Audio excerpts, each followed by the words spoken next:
السلام عليكم ورحمة الله وبركاته. كيفكن حبايبي؟ شو أخباركم؟ إن شاء الله تكونوا بألف خير. أنا بتأسف كتير إنه أنا تأخرت عليكم بعد زمان. لازم أنتوا تقدروا ظروفي. أنا يعني لهلا أنا ما استقريت، لهلا لسه ما خلصت بيتي، لهلا ما سكنت فيه. يعني طولت عليكم، بس الأمر مو بإيدي. إن شاء الله رح أعوضكم بالأيام القادمة بإذن الله تعالى. بس أنا اليوم باللاذقية بالمدينة يعني. استرجعنا ذكرياتنا الحلوة اللي كانت من 14 سنة، مشاويرنا، روحاتنا وجياتنا، أجواء رمضان الحلوة، خصوصا بعد ما صار الفتح، صار المستقبل الجديد للوطن. رحنا مشوار، صورنا لكم الأجواء، أجواء النصر، العالم كيف مبسوطة، العالم كيف أخذ راحتها بالشوارع، الزحمة والعجقة الموجودة بكل محل. طبعا كل أهل اللاذقية بيعرفوا فلافل مشوار، وما في حدا بظن ما أكل من عنده. حبيت فرجيكم قديش الدنيا تغيرت، قديش العالم تغيرت وجاههم، قديش انظلموا. المدينة اللي كانت بتعج فرح وتعج زحمة، والعالم كيف كانت، كيف رجعت لورا 50 سنة. هون السوق، هذا السوق كان كتير يكون فيه زحمة. هلأ أغلب المحلات هون مسكرة. قبل شوي أنا فرجيتكم إنه وقت كنا عند فلافل مشوار، وهون السوق كان كتير حلو، كان كله هيك قمايش، برادي، عبايات. كنت كتير أحبه لهالسوق. أول ما وصلت على اللاذقية أول شي إجينا على هذا السوق. قديش ما كنت أحكي له لابني، أو قديش كنا نروح نتمشى وكنا نعمل كذا ناكل كذا. أول ما وصلنا إجينا على هذا السوق قال لي ماما خدينا مشان ناكل كنافة. وكلياتهم خصوصا من سكان أهل اللاذقية كانوا يعرفوا هذا المحل. كنا نقول له اسم المحل مجنون ليلى، مشهور بالكنافة، ولا في أطيب من كنافة مجنون ليلى.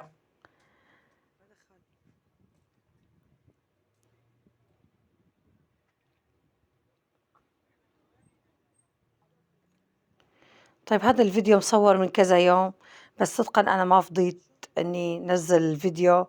بس قلت متأخرت على متابعيني ولازم يطمنوا على أخباري، وكتير عم يبعتوا لي رسائل على الخاص، كيفك، شو أخبارك، مشغول بالنا عليكي. أنا الحمد لله بألف خير، وأنا كتير مبسوطة ومرتاحة. بس ضيق الوقت والإنترنت إسا أنا ما ركب ببيتي، يعني أنا بعبي باقات بسوريا، لأنه هون الإنترنت غير أيام تركيا أكيد يعني.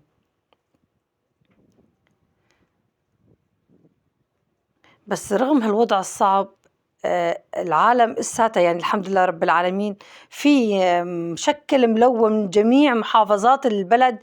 سوريا موجودة اليوم باللاذقية. هي هون مجنون ليلى. كتير كتير طيب الحلويات عنده. دخلت لعنده انبسطنا، الزلمة كتير رحب فينا وشافنا عم نصور وكتير انبسط واستقبلنا. شكرا كتير لحسن ضيافتهم.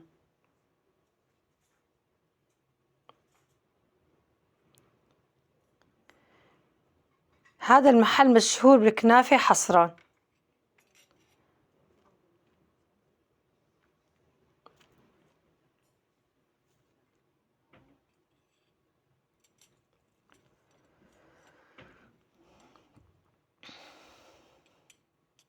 أكلنا وانبسطنا، كان الأجواء كتير حلوة. الجو كان دافي، مو مثل اليوم عنا درجة الحرارة تحت الصفر. بس يعني البلد واضح عليها الفقر، واضح عليها التعب، واضح عليها العالم كيف تأقلمت ترجع لورا. الله يكون بعون العباد عن جد. يا رب يحمل معهم هالعبء اللي شالوه. العالم يعني انت تمرق بالبلد تستغربي كل شيء موجود. حتى المحلات، تدخل المحلات عتم، يعني قليل ما مشغلين إضاءة. هون مين ما بيعرف كمان بطاطا على كيفك محل السندويش. أكيد كل السوق بيعرفوا. صورت لكم هون قديش هون البناء حلو القديم.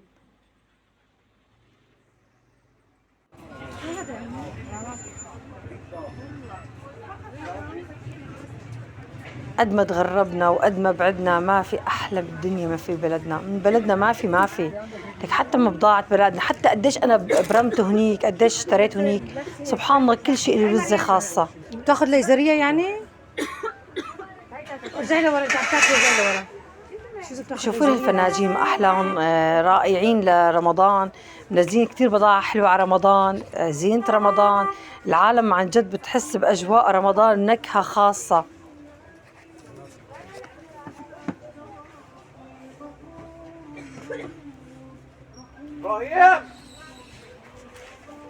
نحن هونيك وقت كنت بتركيا كنت عم بضب الأغراض وعم بتجهز لأجي لهون، اشتريت كتير شغلات جبتهم معي، بس صدقا اللي بده يجي من تركيا ما يجيب معه شيء من أدوات المطبخ، خصوصا إذا كنت بدك تشتري. هلا إذا كان شيء موجود بالبيت ضبه وجيبه معك، أما إذا كان شيء ما موجود وحبيتي تشتري لا، هون بسوريا أرخص وأحلى، صدقا أحلى هذا بكتير المحل قديم بكتير. كمان هذا؟ لك السوريين أهل الذوق. قصدك زادوا العالم يعني؟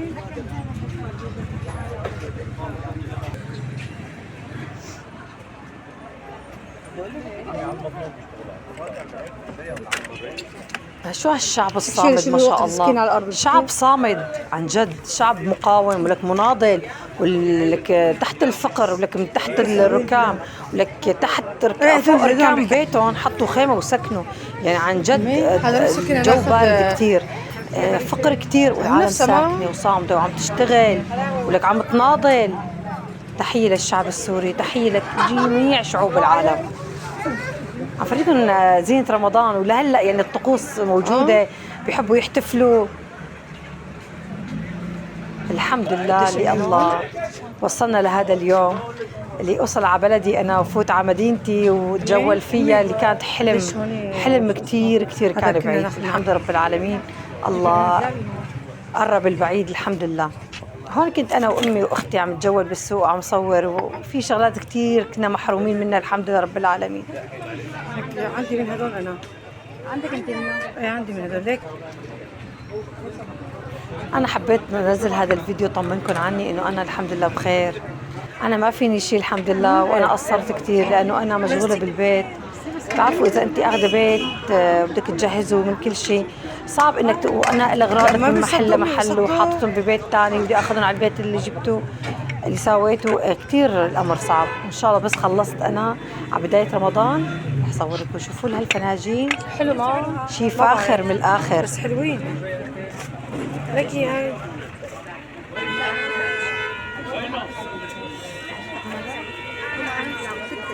اسأليه مين؟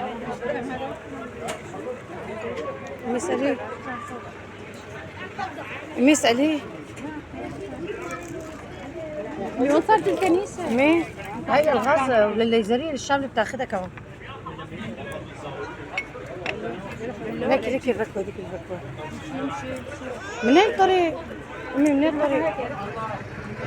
كتير البضاعة عندهم حلوة وذوق، كتير جماعة أكابر عن جد، كتير لجوا عم صور، يعني استغربوا شوي هن لأنه الوضع يعني البلد كان كتير سيء، بس رغم الظروف رغم هيك ملاقاتهم حلوة وكلماتهم حلوة والله يحيي بلادنا. هون طريق الجامعة، من اللي بتذكر هاي الأيام،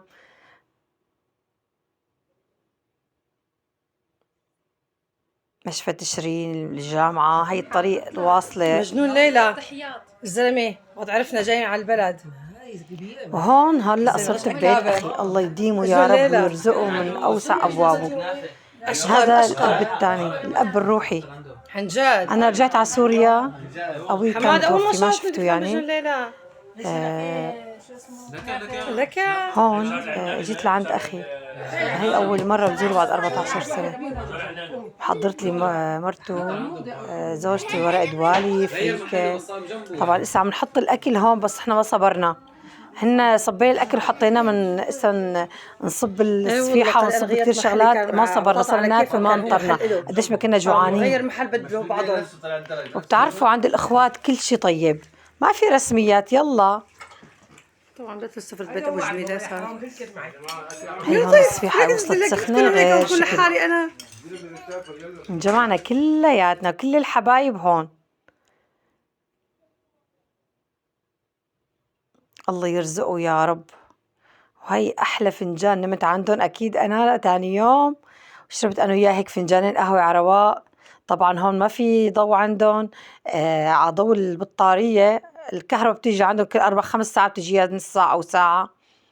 بس رغم كل شي البيت فيه حنية فظيعة، البيت فيه دفى فظيع. هاي الصوبة بتدفوا عليها، هن مادين عليها جرة غاز وبدفوا كأنك مشعلة كونديشن من البيت. قديش البيت ما فيه دفى وحنية. بتحس الدفى طالع من كل زاوية فيه، بتحس المحبة طالعة من كل قرنة فيه، صدقا والله العظيم. اللي ما عنده أب أكيد عنده أخ، واللي ما عنده أخ أكيد عنده أخت، واللي ما عنده لا أب ولا أخ ولا أخت في رب العالمين بحن علينا جميعا. الله لا يحرمكن حدا من أهلكن يا رب يا رب. وإن شاء الله يا رب بهالأيام الفضيلة الله يرزقكم من أوسع أبوابه، واللي ما عنده أولاد الله يبعث له أولاد، واللي مريض الله يشفيه يا رب، واللي بعيد عن أهله الله يجمعه فيهم. عم حكي للعصفور هون، شايفته وحيد بالقفص. الحمد لله على كل حال.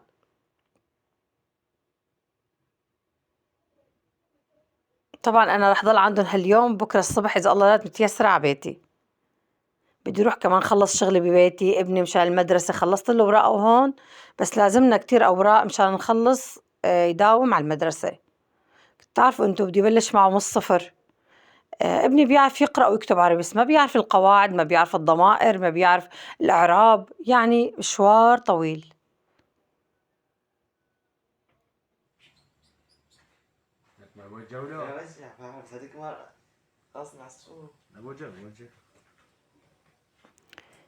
عفرجيكم كيف بتدفوا بسوريا.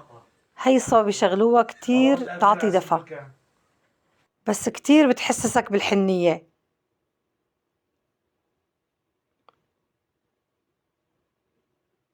إن شاء الله تتعمر بلادنا من أول وجديد، إن شاء الله يا رب يا رب.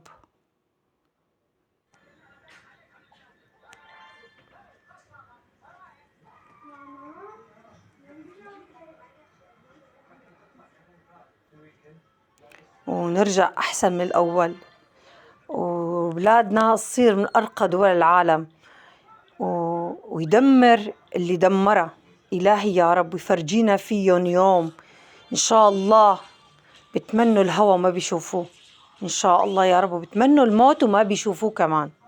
قديش معانا شعبنا، قديش ما اشتهى شعبنا، ولك داء وجوع، داء وبرد، داء وظلم وذل. فظع فيهم الطاغية الخنزير، الله يبعث له مين يذله بجاه سيدنا محمد.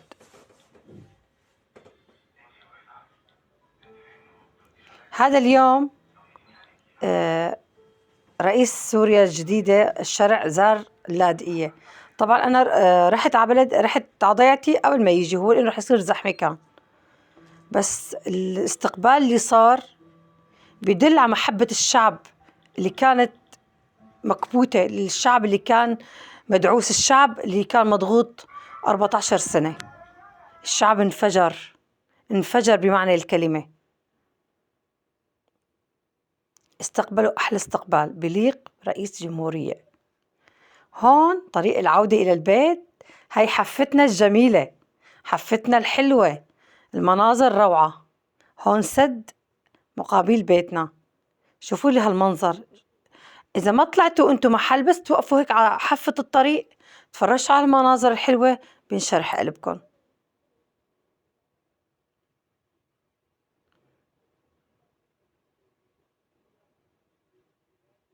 وهون رح أختم الفيديو. أنا أكيد رح أقلكم بشوفكم فيديو جديد إن شاء الله بالبيت الجديد، أجواء رمضان إن شاء الله. بدعوا لنا ونكفي على خير وخلص أموري على خير إن شاء الله يا رب.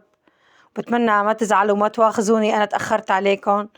أنا والله ما كنت رح نزل أصلا، بس قلت بس مشان طمنكم، مشان اللي عم يبعتولي على الخاص إنه شو أخبارك، شو صار معك، إن شاء الله التأخير يكون على خير. الحمد لله رب العالمين، بس الحمد لله على كل حال. يعني كانت الأمور شوي صعبة، بس صار الوضع هلا أفضل بكتير.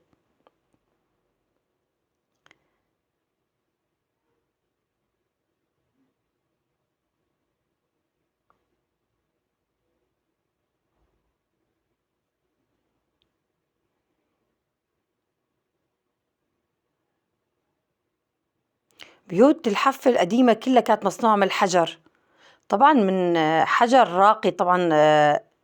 كتير البيوت حلوة، أيام زمان كانت كتير البيوت حلوة.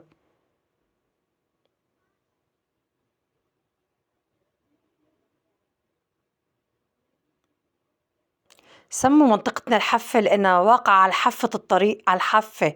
شايفة كيف منحدر هيك صايرة بالوادي، بتحس البيوت نازلة بالنزلة بالوادي، لهيك سموها منطقة الحفة لأنه قاعدة على حافة الطريق.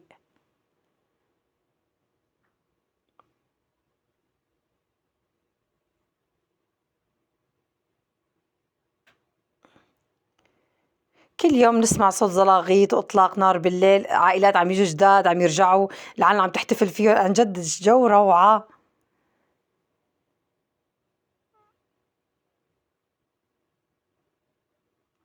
هلا بنروح على البيت هيك ونغلي فنجان القهوة بهالفناجين الحلوين.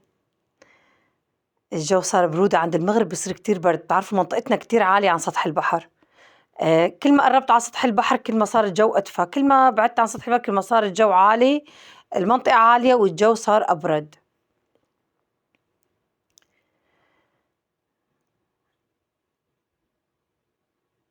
أطيب شي باليوم اللي تكون أنت تعبان فيه أو جاي من بعيد، إنك تقعد هيك على جنب الصوبة الحطب، تشرب فنجان قهوة هيك على دفا وحنية، تنسي كل تعب النهار.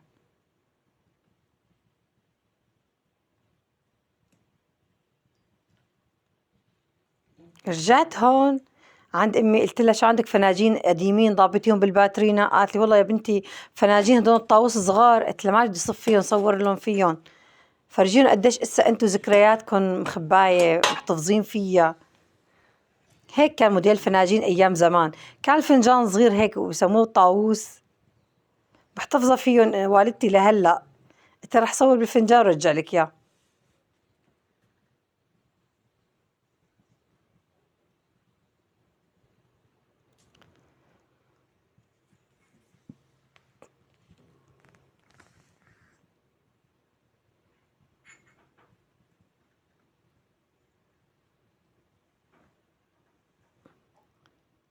الله يطولنا بعمرهم يا رب، ويطولكم بعمر والداتكم وأهلكم وكل شي بتحبوه.